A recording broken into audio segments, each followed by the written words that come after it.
નમસ્તે શિક્ષક મિત્રો, વિદ્યાર્થી મિત્રો, વેદા ક્લાસ યુટ્યુબ ચેનલ તમારા માટે લાવ્યું છે દ્વિતીય સત્રાંત પરીક્ષા 2023નું ગુજરાતીનું પ્રશ્નપત્રનું સોલ્યુશન.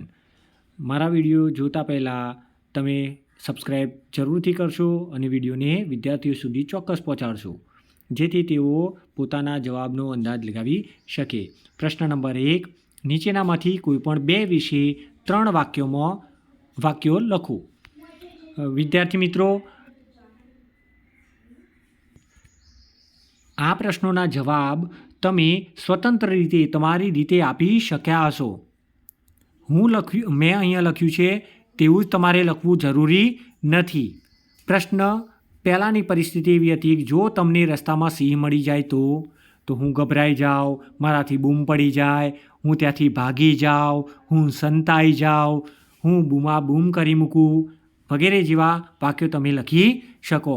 પ્રશ્ન નંબર 2 છે, જ્યારે તમારા વર્ગ શિક્ષક વર્ગ સમક્ષ તમારા વખાણ કરે ત્યારે મિત્રો આપણા કોઈ વખાણ કરે તો આપણે ગમે જ. તો મારા વર્ગ શિક્ષક વર્ગ સમક્ષ મારા વખાણ કરે તો હું ખૂબ ખુશ થઈ જાઉં, હું આનંદિત થઈ જાઉં, હું વધારે સરસ રીતે કામ કરવાનો ટેવ પાડીશ વગેરે જેવા વાક્યો તમે લખી શકો. જો તમારો મિત્ર તમારી સાથે બોલવાનું બંધ કરી દેતો તો મને મારા મિત્ર સાથે વાતચીત કર્યા વિના ચાલે નહીં. મને ખૂબ જ દુઃખ થાય, હું તેને મનાવવા પ્રયત્ન કરું અને જો મારી ભૂલ હોય તો હું માફી પણ માગી લઉં. તેવા વાક્યો આપણે લખી શકીએ. ત્યાર પછી પ્રશ્ન નંબર 2, આપેલ વિકલ્પમાંથી વાક્યનો સૌથી નજીકનો અર્થ ધરાવતું વાક્ય શોધો. જેમાં પ્રશ્ન નંબર 1 હતો, અજવાળું થતાં અંધારું અદૃશ્ય થઈ જાય છે, જેનો સાચો વિકલ્પ છે બ, દિવસ થતાં જ અંધકાર ગાયબ થઈ જાય છે. પ્રશ્ન 2, સૂરજ દાદા આજે ખૂબ જ આગ વરસાવી રહ્યા છે, જેનો સાચો વિકલ્પ છે આજે ખૂબ જ ગરમી પડી રહી છે. 3, ભીમ સૌથી બલિષ્ઠ પાંડવ હતો. મિત્રો, બલિષ્ઠ એટલે બળવાન, જેનો સાચો વિકલ્પ અ, ભીમ જેટલું બળવાન કોઈ ન હતું. અરવિંદભાઈએ કહ્યું, હું અત્યારે નવરો નથી. મિત્રો, નવરો નથી એટલે શું? તો કામમાં વ્યસ્ત છું. તો સાચો વિકલ્પ બનશે બ, અરવિંદભાઈ અત્યારે કામમાં વ્યસ્ત છે. 5, વિવેક ફાટી આંખે જોઈ રહ્યો. મિત્રો, ફાટી આંખે જોઈ રહ્યું એ રૂઢિપ્રયોગનો અર્થ છે, જેનો અર્થ થાય આશ્ચર્યપૂર્વક જોઈ રહેવું. એટલે આપણો સાચો વિકલ્પ છે બ, વિવેક આશ્ચર્યપૂર્વક જોઈ રહ્યો. પ્રશ્ન નંબર 3, વિદ્યાર્થી મિત્રો, પ્રશ્ન નંબર 3 છે, નીચે આપેલ પ્રશ્નોના જવાબ આપો.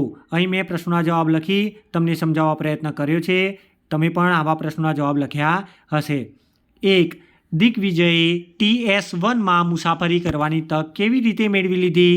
તો મિત્રો, આપણે પાઠ ભણ્યા હતા ત્યારે જોયું હતું કે દિગ્વિજય પાસે ખૂબ પૈસા હતા, એટલે દિગ્વિજયે પૈસાના જોરે TS1માં મુસાફરી કરવાની તક મેળવી લીધી.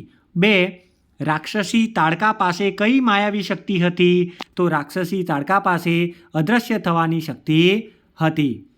3, પહાડ પરના પ્રાણીઓના પગેર જોતા છોકરાને મનમાં શું થયું? તો પહાડ પરના જંગલી પ્રાણીઓ મારા પગેર જોશે અને મારા ઘરે આવશે તેવો છોકરાના મનમાં વિચાર આવ્યો.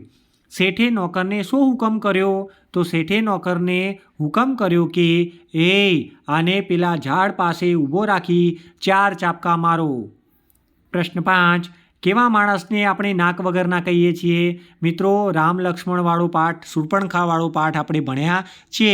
તેમાં આ વાક્ય આવે છે, શરમ વગરના મનુષ્યને આપણે નાક વગરના કહીએ છીએ. મિત્રો, તેવો જ પ્રશ્ન નંબર 4, જે કવિતાના આધારે પ્રશ્નોના જવાબ છે, ખેતરમાં કયા ચોરો બેઠા છે? તો ખેતરમાં કાબર, ચકલા, મોર, પોપટ અને મેના જેવા ચોર બેઠા છે. બીજો, કેવા ભાઈ હોય તો બાળકને ડર ન લાગે? તો લક્ષ્મણ જેવા ભાઈ હોય તો બાળકને ડર ન લાગે. ત્રીજો, ખેતરના ચોરોને ખેડૂત કેવી રીતે ભગાડશે? તો ખેતરના ચોરોને ખેડૂત ગોફળના ઘા કરી ભગાડશે. ત્યાર પછી ચોથો, રંગલી અને રંગલો દરેક વખતે વાતના અંતે શું બોલતા હતા? તો રંગલો અને રંગલી દરેક વખતે વાતના અંતે તા થૈયા તા થઈ બોલતા હતા. 5મો પ્રશ્ન, સપનો મેં ચંદા ઓર તું. આ પંક્તિમાં તું એટલે કોણ? તો આ પંક્તિમાં તું એટલે બાળક. વિદ્યાર્થી મિત્રો, મારા વિડીયોને શેર કરવાનું અને લાઈક કરવાનું, અમને કોમેન્ટ કરવાનું ભૂલશો નહીં. તમને વિડીયો ગમતા હોય તો કોમેન્ટ અવશ્ય કરજો. પ્રશ્ન 3, નીચે આપેલા પ્રશ્નોના જવાબ આપો. એ આપણે જોઈ ગયા. પ્રશ્ન નંબર 4, નીચે આપેલા પ્રશ્નોના જવાબ આપો. એ પણ આપણે જોઈ ગયા. હવે પ્રશ્ન નંબર 5, માગ્યા મુજબ કરો. એટલે કે વિદ્યાર્થી મિત્રો, અલગ અલગ વિભાગમાં આપણને અલગ અલગ સૂચનાઓ આપેલી છે, તે પ્રમાણે આપણે પ્રશ્નોના જવાબ લખવાના રહેશે. એમાં પ્રશ્ન નંબર 5નો અ વિભાગ, કૌંસમાં આપેલ શબ્દમાંથી યોગ્ય શબ્દ પસંદ કરી ખાલી જગ્યા પૂરો. વિકલ્પ પ્રશ્ન 1, ધીમહી આઈસ્ક્રીમ લેવા દુકાને ગઈ, ખાલી જગ્યા દુકાન બંધ હતી. વિકલ્પો આપેલા છે, તેથી કે પણ. આમાંથી કોઈ પણ એક સંયોજક વાપરવાનું હતું. તો ધીમહી આઈસ્ક્રીમ લેવા દુકાને ગઈ પણ દુકાન બંધ હતી. વિકલ્પ પ્રશ્ન 2, મનીષાને લાલ રંગ ગમતો નથી, ખાલી જગ્યા તે લાલ રંગનું ફ્રોક પહેરતી નથી. વિકલ્પો છે અને, તેથી, કે. તો આ પ્રશ્નના સાચા જવાબમાં તેથી આવશે. મનીષાને લાલ રંગ ગમતો નથી, તેથી તે લાલ રંગનું ફ્રોક પહેરતી નથી. વિદ્યાર્થી મિત્રો, ત્યાર પછી વિભાગ બ હતો. યોગ્ય વિરામ ચિહ્ન મૂકી વાક્યો ફરીથી લખો. પ્રશ્ન નંબર 1, હું, મારો ભાઈ અને મારા પપ્પા બજારમાં ગયા.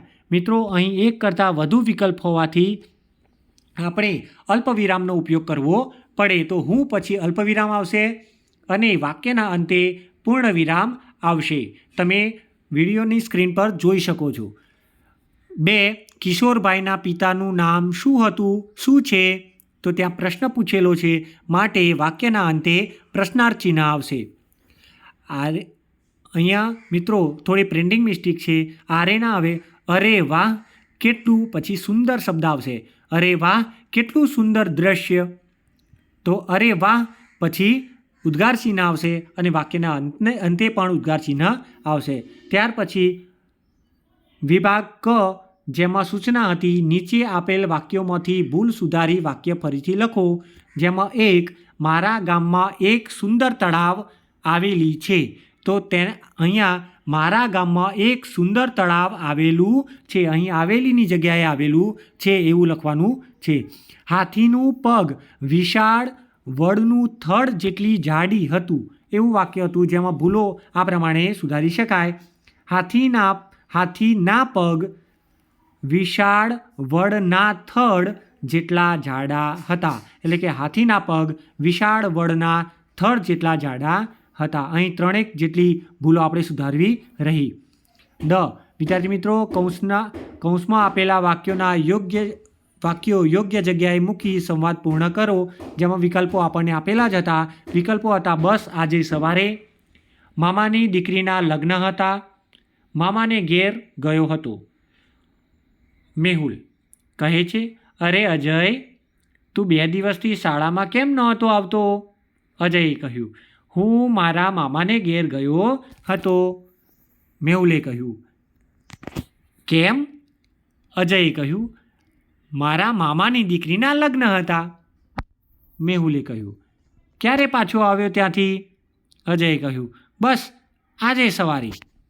મિત્રો, ત્યાર પછી પ્રશ્ન નંબર 6, જેમાં નીચે આપેલ વિષયોમાંથી કોઈ પણ એક વિશે ટૂંકમાં લખવાનું હતું.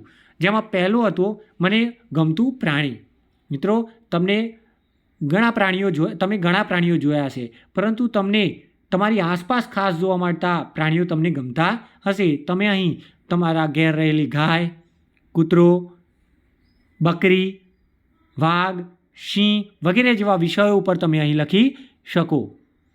તે દેખાવે કેવું છે, તેની ખાસિયત શું છે, તે દૂધ આપે છે કે નહીં, તે પાલતુ પ્રાણી છે કે જંગલી પ્રાણી છે, તમને શા માટે ગમે છે, વગેરે જેવા વિષયો ઉપર તમે અહીં વાક્યો લખી શકો.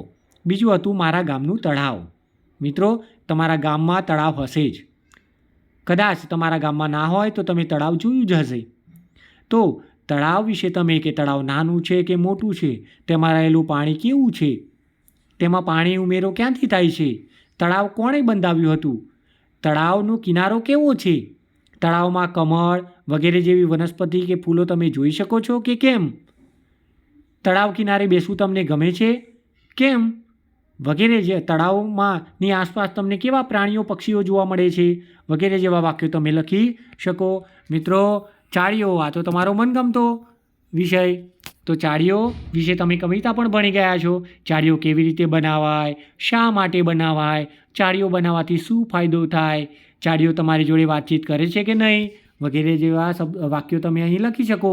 મિત્રો, ત્યાર પછી પ્રશ્ન નંબર 7 હતો, ઉદાહરણ મુજબ 2 શબ્દો જેમની વચ્ચે સંબંધ છે તે શોધી તેના પરથી વાક્યો બનાવવાના હતા. મિત્રો, અહીંયા થોડા અલ્પવિરામ ન હતા એટલે કદાચ તમને મૂંઝવણ થઈ હશે, પણ મેં અહીંયા અલ્પવિરામ કરીને આપ્યું છે. તમે આ રીતે લખ્યા હશે, ગામ, સસલું, ઉનાળો અને સિંહ. તો આ બાજુ હતું હરીફાઈ, નદી, રાજા અને કુલ્ફી. તો ગામ, તો એવું વાક્ય આપણે લખી શકીએ કે મારું ગામ નદી કિનારે છે. અહીંયા મેં થોડા વાક્યો લખવાનો પ્રયત્ન કર્યો છે. બીજું એક શબ્દ હતો સિંહ અને આ બાજુ હતું રાજા. તો સિંહ જંગલનો રાજા છે. બીજો એક શબ્દ હતો સસલું અને હરીફાઈ. તો સસલું હરીફાઈમાં હારી ગયું. પછી છે ઉનાળો અને આ બાજુ છે કુલ્ફી. તો ઉનાળામાં કુલ્ફી ખાવાની મજા પડશે. અહીંયા કેટલાક વાક્યો મેં લખ્યા છે, તમે જોઈ શકતા હશો. વિદ્યાર્થી મિત્રો, મારા વિડીયો તમારા સુધી પહોંચતા જશે. ના પહોંચતા હોય તો તમે આ વિડીયો જોયો, સબસ્ક્રાઈબ જરૂર કરજો, જેથી બીજા અન્ય વિડીયો તમને મળતા રહેશે. આવતા વર્ષે તમને ધોરણ 5ના અભ્યાસક્રમના વિડીયો મળતા રહેશે, જે તમારા અભ્યાસમાં મદદરૂપ થશે. અસ્તુ. જય હિન્દ, જય ભારત. અમારી શાળા સરકારી શાળા શ્રેષ્ઠ શાળા.